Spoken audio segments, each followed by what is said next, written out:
রাস্তার পাশে জায়গার একটা সীমানা আছে, তো সীমানাটা হচ্ছে এটা লাস্ট। পাইপটা এখানে ঝুলিয়ে দিয়েছি ওদের নাগাল না পায়। দেখো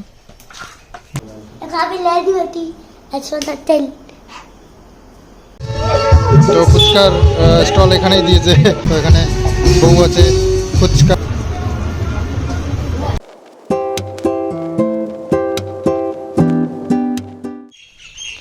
আমাদের মানে রাস্তার পাশে জায়গার একটা সীমানা আছে, তো সীমানাটা হচ্ছে এটা লাস্ট।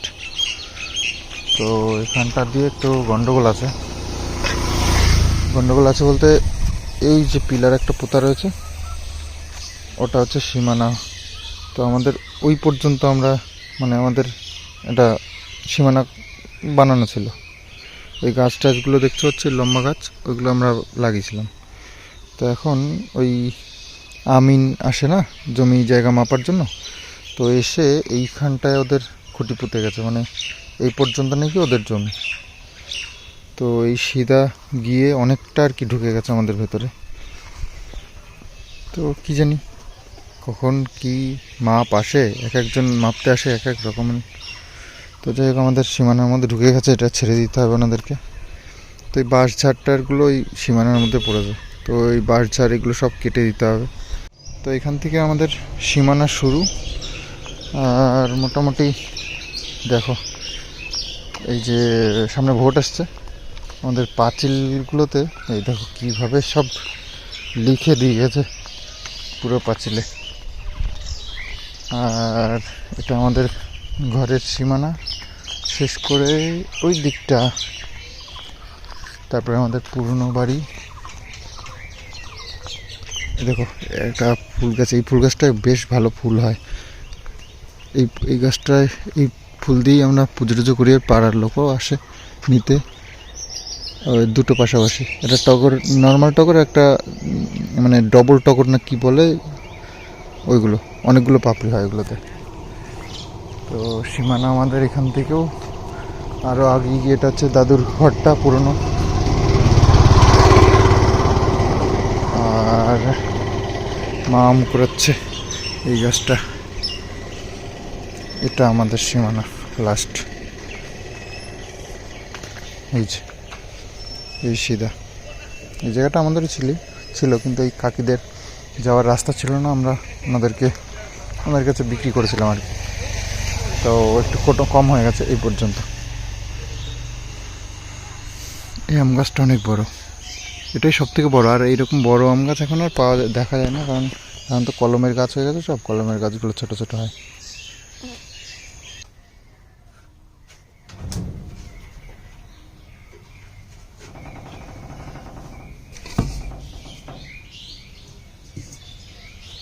তো সকালবেলা হলেই রান্না বান্নার ব্যবস্থা করতে হবে।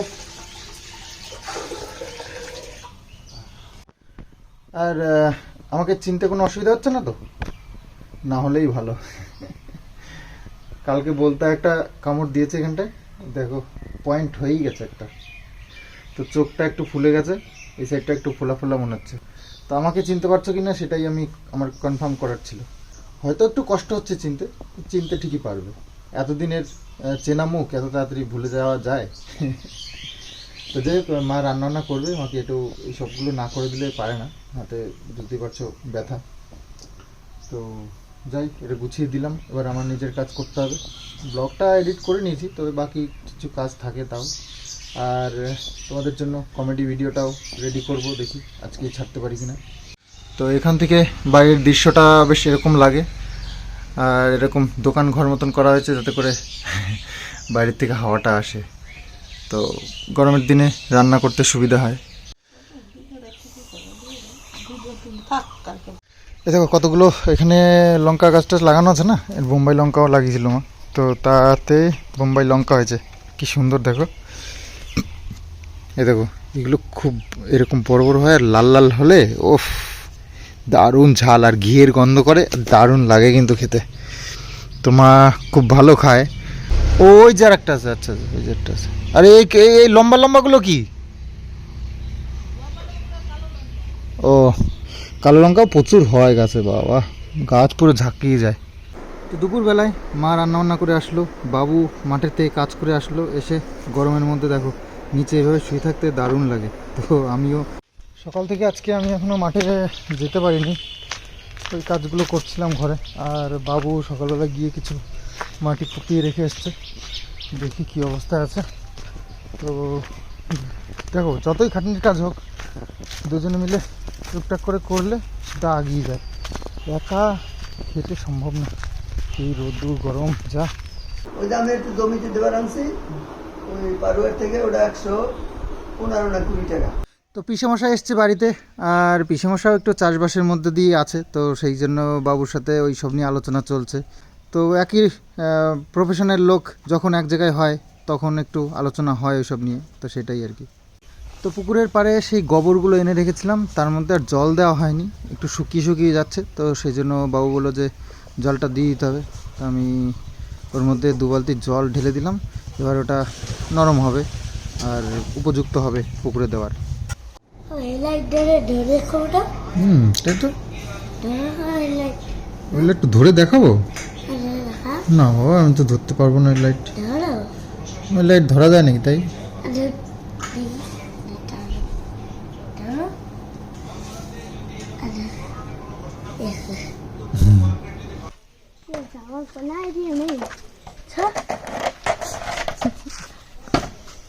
পাইপটা এখানে ঝুলিয়ে দিয়েছি ওদের তো নাগাল না পায়।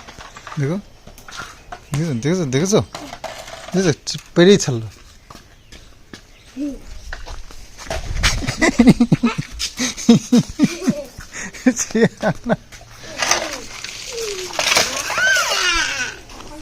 ওটা তার আছে কিন্তু, তার হাতে ফুটে যাবে কিন্তু, গুনোর তার আছে।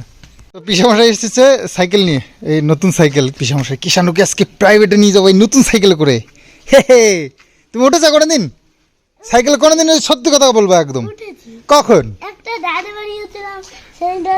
ও সেই দাদা তো ভালো চালাতে পারে না, তাই আমি দেখো কি সুন্দর চালাতে পারি। ওটো, হ্যাঁ পিছনে উঠবা না সামনে উঠবা? সামনে। সামনে পুদু ব্যথা করবে কিন্তু,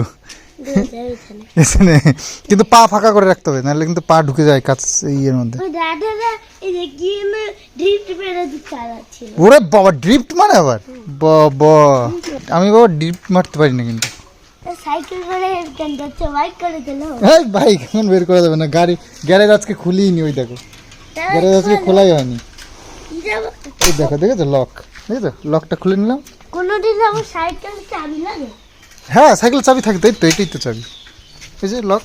কোনোদিন আমার সাইকেল তুমি তো জানোই না, তুমি সাইকেলে কোনোদিন ওঠোইনি না। ওঠো, ওই দাদার সাইকেল উঠেছি, ড্রিফট করেছে ওই দাদা। ওর বাবা ড্রিফট করে দাও, ড্রিফট করতো না, ড্রিফট করতে হবে। হ্যাঁ হ্যাঁ সোজাই আছে না, ওঠো, আমি ধরেছি না বাবা। বাবা তো সোজাই করা আছে, তুমি ওঠো, আমি ধরে আছি, তুমি চিন্তা নেই। আমি কি তোমার সেই দাদা নাকি? আমি তো বড়। পা ফাঁকা করে রাখবা, হ্যাঁ পা ফাঁকা তো, আচ্ছা ঠিক আছে, চুপ করে বসে থাকো। ড্রিফট ড্রিফট করবো এখন, করবো ড্রিফট। আমি কেমন চালাই বলো, আমি কেমন চালাই বলো? এরকম করে ড্রিফট মেরে নিচ্ছিল। ড্রিফট, দেখো দেখো আমি কেমন চালাই বলো? বহুদিন পর এত বড় সাইকেল এরকম ভাবে চালাচ্ছি। ওই দাদু তো ড্রিফট, এই কাছেই তো আর গ্যারেজ খুললাম। এই যে দেখো, এই যে একবার ঘুরে নিয়ে ড্রিফট বানালো।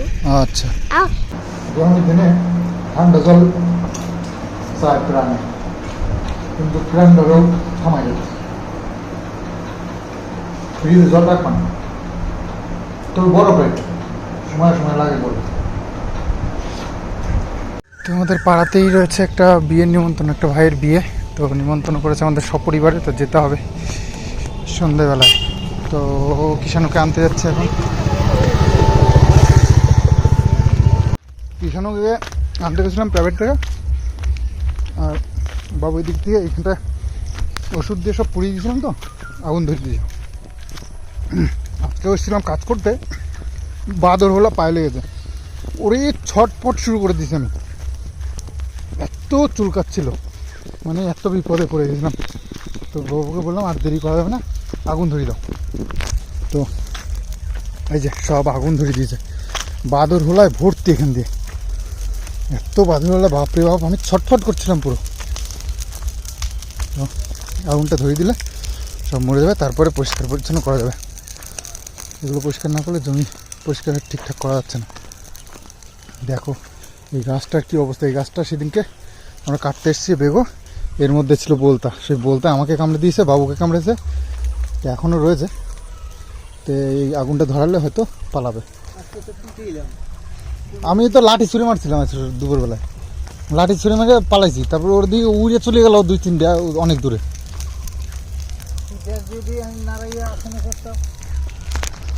আর আমাদের ধানও পাকার সময় হয়ে গেছে, আর হয়তো 10-15 দিনের মধ্যে ধান কাটাকাটি শুরু করবে।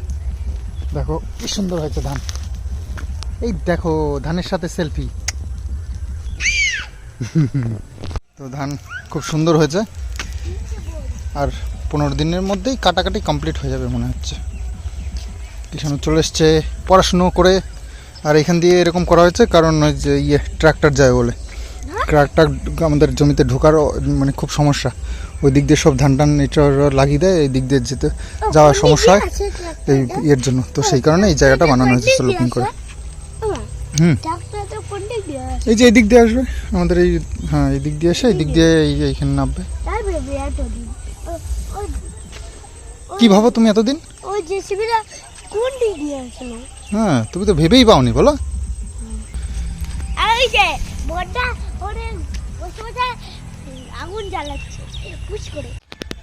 এই যে যে জমিটা দেখতে পাচ্ছ, এটা পুরো পাক্কা 1 বিঘে জমি আছে। তো 1 বিঘে জমি 1 বছরের ওপরে পড়ে রয়েছে। তার ভাবতে পারছো কতটা লসের মধ্যে রান করছি।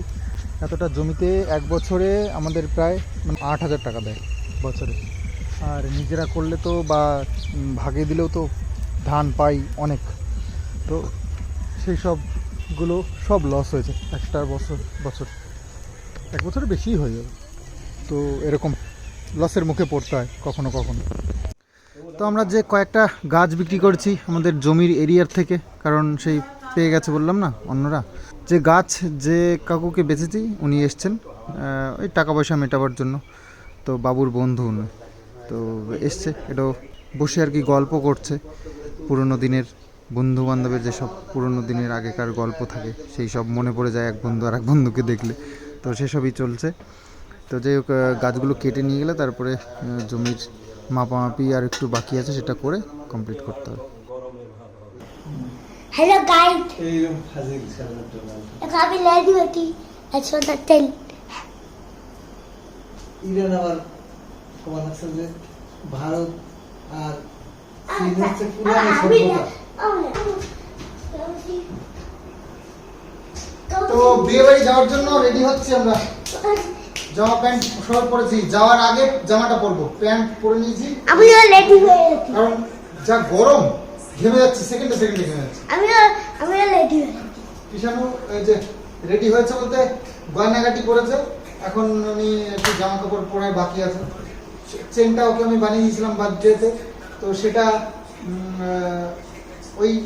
ওইটুকুনি আছে ওর কাছে। আর অনেকে ওকে সোনার জিনিস গিফটও করেছিল এই বার্থডেতে, তো সেই জিনিস ওটাই রয়েছে। তো আজকে একটু বড় হয়েছে, এখন বুদ্ধি হয়েছে, তো পরিয়ে দিলাম। দেখি আবার গার্ডে রাখতে হবে, সিকিউরিটি গার্ড দিয়ে রাখতে হবে, এটুকুই তো সম্পদ আছে বাকি। তো বাচ্চা ছেলে বুঝতেই পারছে কখন কি ভুল করে বসে। তো নিয়ে গেলাম, আর ঘরে পড়ে থেকেই বা কি হবে, একটু যদি নাই পড়তে পারে বাচ্চাটা। তারপরে আংটিগুলো ছোট হয়ে যাচ্ছে। তো যাই হোক, গাটা ধুয়ে রেডি করে দিয়েছি। আমি রেডি হয়ে গেছি, আমি আবার স্নান করলাম একটু। তো গা আঠা হয়ে গেছে, সারাদিন কাজ করছিলাম তো ঘেমে আঠা হয়ে গেছে। দুপুরে একবার স্নান করলে হয় না, গরমের দিনে 2-3বার স্নান করলে তবে ঠিক হয়। শোয়ার আগেও একবার স্নান করা দরকার। তো যাই হোক, এই যে জামা কাপড় পরে আর খুব সাধারণভাবে একটা পাতলা গেঞ্জি কাপড়ের জামা, একটা প্যান্ট, জিন্সের একটা পাতলা প্যান্ট, এই হচ্ছে কি ড্রেস।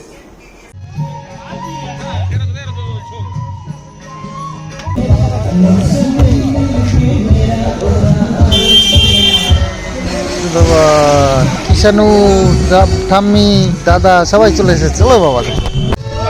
তো ফুচকার স্টল এখানেই দিয়েছে, আসলে ভেতরে জায়গা নেই, বাইরেই দিয়ে দিয়েছে।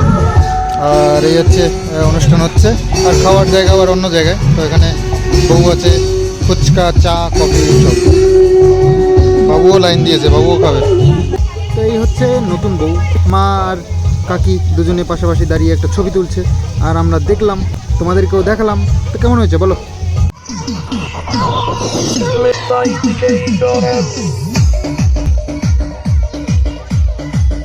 তো বউ দেখা হলো, চা কফি খাওয়া হলো, প্যান্ডেল দেখা হলো, গল্প গুজব অনেক হলো। এবার চলে এসেছি খাওয়ার প্যান্ডেলে। তো খাওয়া দাওয়া যেটার জন্য আর কি আসা। তো খাওয়া দাওয়ার কথা আর কি বলবো, গরমের মধ্যে কিছুই ভালো লাগে না। এত ভালো ভালো খাবার দেখেও মনে যেন খাওয়ার কোনো ইচ্ছেই নেই। তবুও যেটা নিয়ম করতে হবে। আর এটা হচ্ছে মেনু কার্ড, আর মেনু কার্ডে রয়েছে বর বউয়ের ছবি, আর পাশে কি কি মেনু আছে সেটা দেখে নাও। তো বিয়েবাড়ি থেকে এসে গেছি, আর গরমের মধ্যে আর ভালো লাগে না এইসব আনন্দ ফুর্তি খাওয়া দাওয়া, কিছু ভালো লাগে না গরমের মধ্যে। শুধু মনে হয় যেন এসি চালিয়ে ঘরের মধ্যে বসে থাকি। তো সেটা করলে তো আর পেট চলবে না, তার জন্য কাটাকাটনি আছে, ইনকাম করতে হবে। তো এই পেটটা পাপি পেট বলে অনেকে। পাপি পেট মানে পেটটার জন্য এত সব খাটাখাটনি, গন্ডগোল, ঝামেলা, এত সব চলে। এই যদি পেটটাই না থাকতো তাহলে কিছুই হতো না, না গন্ডগোল ঝামেলা হতো, না খাটাখাটনি হতো। তো মানুষ বসে বসে একদম আরামসে শুয়ে বসে কাটাতে পারতো। যাই হোক, এটাও মজা করেই বললাম। এটা হচ্ছে গিয়ে আলসেমির একটা উপমা দিলাম তোমাদেরকে। তো ব্যাপার হচ্ছে বেশ রাত হয়ে গেছে, এবার ঘুমাতে হবে। কালকে সকালে উঠে আবার বেশ কাজ আছে আমাদের। জমি জায়গা নিয়ে দেখতেই পাচ্ছ কদিন ধরে খুব খাটাখাটনি করছি, এটাই এখন আমাদের প্রধান কাজ। আর হ্যাঁ, তোমাদেরকে বাবুকে একটা গেল দিন ধাঁধা দিয়েছিল, সেটার অ্যান্সারটা আর দেওয়া হয়নি। তো বাবু শুয়ে পড়েছে, তো ভাবলাম যে আমিই দিয়ে দিই। আর উত্তরটা মানে কোশ্চেনটা ছিল, রোদ্দুরে গেলে শুকায় না, আরও ভেজে বেশি। তো সেটার উত্তর হচ্ছে ঘাম। হ্যাঁ, অনেকেই উত্তরটা দিয়েছো, গায়ে ঘাম, রোদ্দুরে গেলে ঘাম হয়, শুকায় তো না, ভিজে যায় আরও মানুষ।